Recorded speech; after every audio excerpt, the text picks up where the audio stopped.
E aí pessoal, tudo bom? Hoje a gente vai falar sobre coleções e como a gente pode colocar os elementos de uma determinada coleção em ordem, ou seja, classificá-los em ordem crescente, decrescente, como você preferir.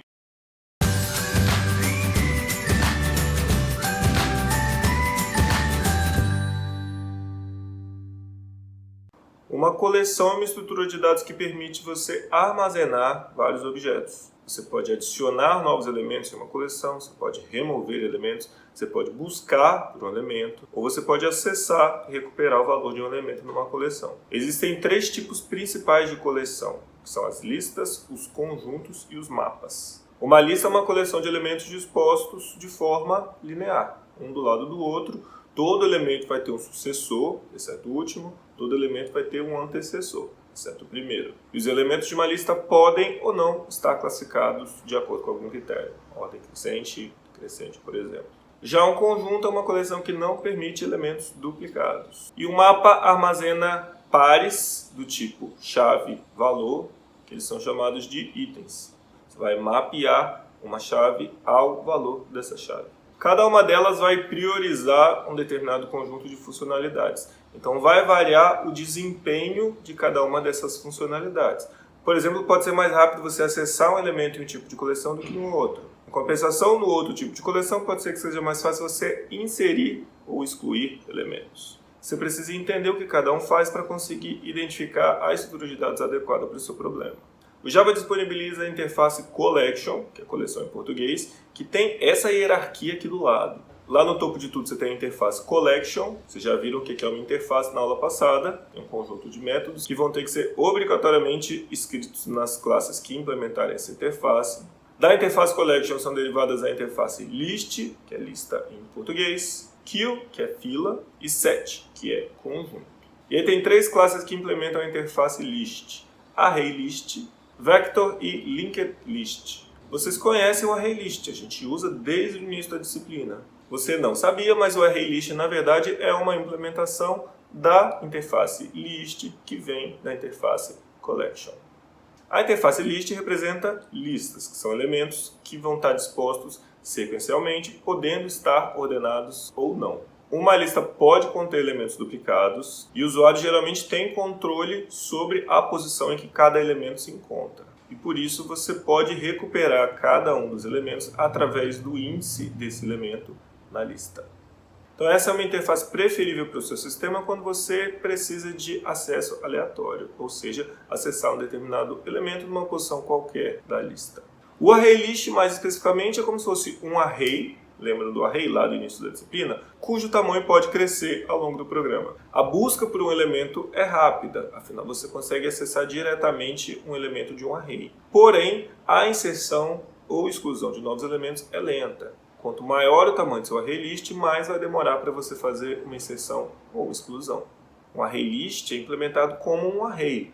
Cada vez que você for inserir um novo elemento, vai ter que arrumar um novo espaço de memória para poder colocar todos aqueles elementos sequencialmente ali na sua memória. Então essa é uma implementação que é recomendável quando você precisa acessar rapidamente os seus elementos, não quando você precisa inserir muita coisa. A Linked List implementa uma lista ligada, ou seja, cada nó da lista, cada elemento tem uma referência para o próximo nó, para o próximo elemento da lista. Ao contrário do ArrayList, a busca é linear. Dada a posição do elemento, você não vai conseguir acessar esse cara diretamente. Você vai ter que pegar o primeiro, do primeiro e para o segundo, do segundo e para o terceiro, e assim sucessivamente até você chegar no cara que você quer. Porém, para você incluir ou excluir, é bem mais rápido do que no ArrayList. Então você vai utilizar esse tipo de lista quando o seu sisteminha tiver muitas inserções e exclusões, poderiam deixar o seu sistema mais lento. Já a fila serve para você implementar uma lista de prioridades. Por exemplo, quem chega primeiro, sai primeiro. Quem chega por último, sai por último. Como vocês já viram lá em estrutura de dados. Você pode usar ela para fazer uma fila, você pode usar ela para fazer uma pilha. Já no set, ou seja, conjunto, você não pode ter elementos duplicados. A interface SortedSet, que é conjunto ordenado, permite que esses elementos não duplicados sejam dispostos em alguma ordem específica. O acesso aos dados em um hash set é muito mais rápido do que numa tree set, mas nada te garante que os elementos ali vão estar ordenados. Escolha essa estrutura quando o importante for o acesso rápido e não a ordem entre eles. Em uma tree-set, os elementos são classificados, ou seja, ordenados, mas o acesso a eles é mais lento. A linked hash set contém uma lista duplamente ligada, ou seja, você pode navegar para o próximo elemento para o elemento anterior. Já os mapas em Java não são derivados da interface collections. Tem a própria interface chamada map, e dela você chega nessas 4 classes que você está vendo aqui embaixo. No mapa, como eu falei, você tem chaves associadas a valores. E aí você pode dar uma olhadinha lá no material para ver a diferença entre as 4.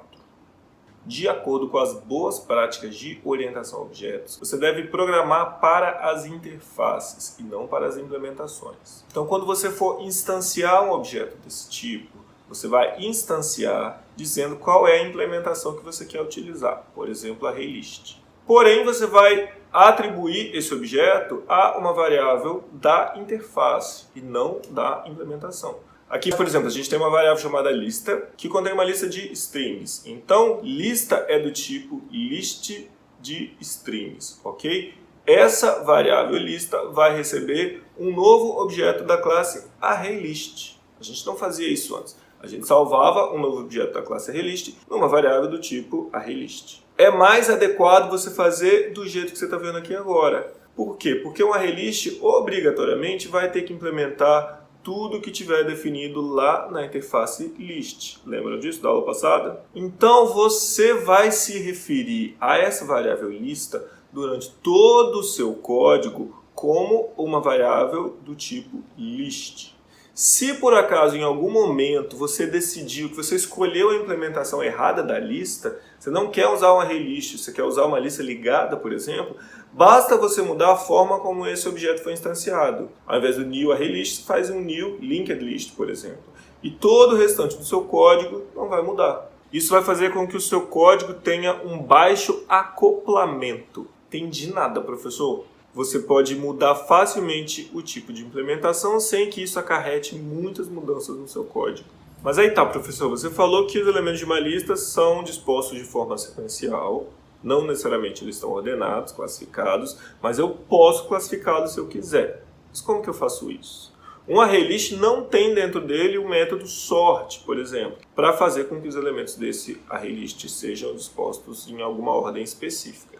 Não tem esse método lá. Ah, professor, por que você não usa um conjunto então em vez de uma lista? Ok, num conjunto vai haver uma ordem entre eles. Só que um conjunto não permite elementos duplicados. Pode ser que eu queira, pode ser que eu precise de uma lista. E num conjunto também a inserção de novos elementos seria mais lenta. Eu não quero um conjunto, ponto final. Eu quero uma lista, só que eu preciso que essa lista fique ordenada de alguma forma. Como é que eu vou fazer? Então, se a gente quiser determinar a ordem com que os elementos vão ser dispostos em um ArrayList, a gente vai usar uma classe utilitária chamada collections, no plural, collections, diferente daquela interface collection que a gente acabou de ver.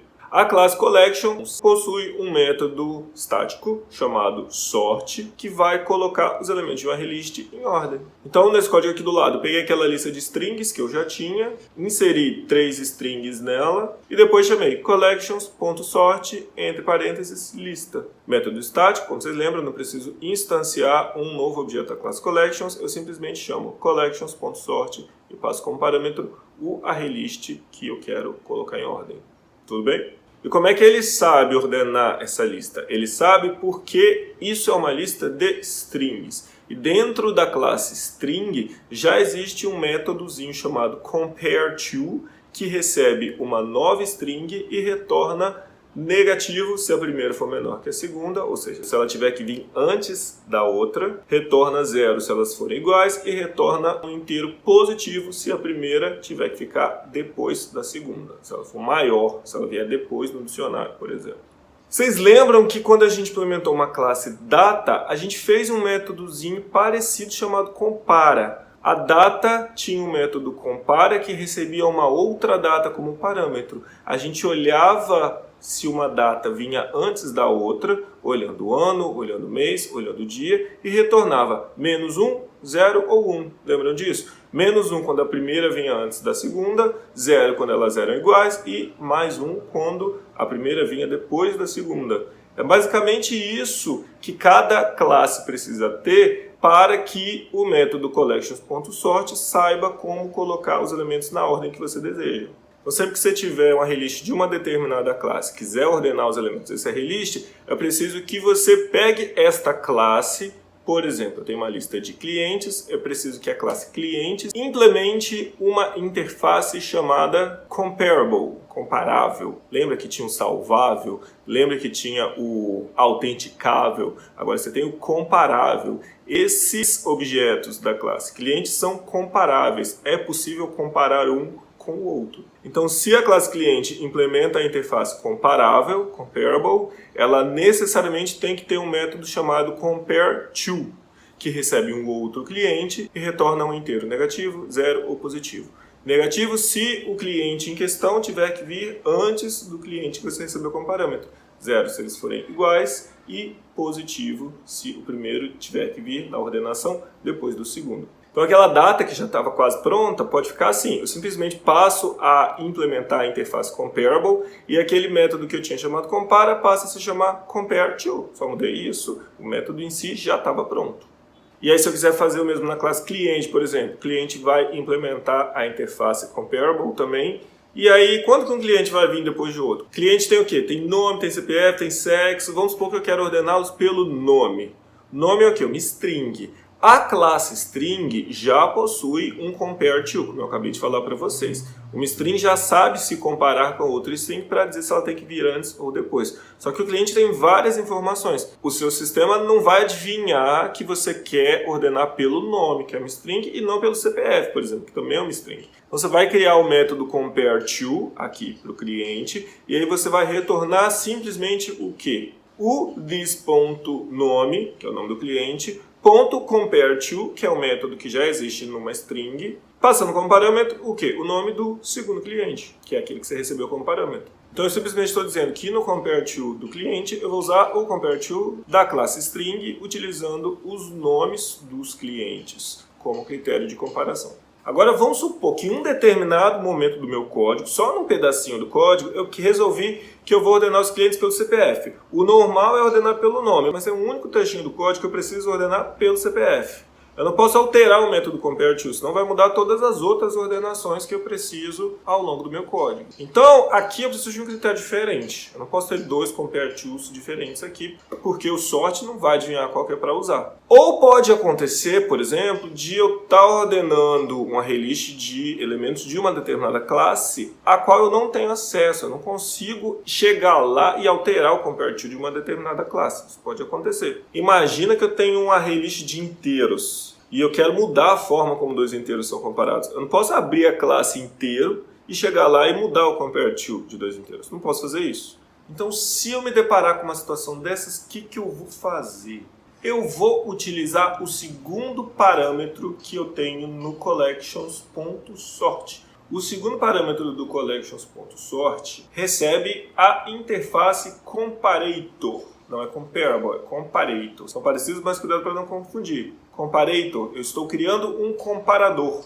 Um comparador entre dois objetos de uma determinada classe. Então você, nesse caso, vai criar uma nova classe que implementa a interface comparator. E dentro dessa classe você vai ter um único método chamado compare. Não é compareTo, é compare nesse caso. Esse método vai receber dois objetos da classe que você quer comparar. Então vamos supor aqui, eu estou fazendo a classe comparaCliente. Eu estou definindo um método que vai dizer como eu quero fazer essa comparação diferentezinha para os meus clientes nesse momento. Eu quero classificar eles agora pelo CPF. Então a comparaClientes implementa a interface comparator e eu tenho um método chamado compare que recebe dois clientes como parâmetro, cliente A e cliente B. E aí eu vou retornar a ordenação normal lá, que existe já para as strings, mas utilizando como critério o CPF do cliente A e o CPF do cliente B. Então eu criei uma classe que implementa a interface comparator e defini o método que define os critérios de comparação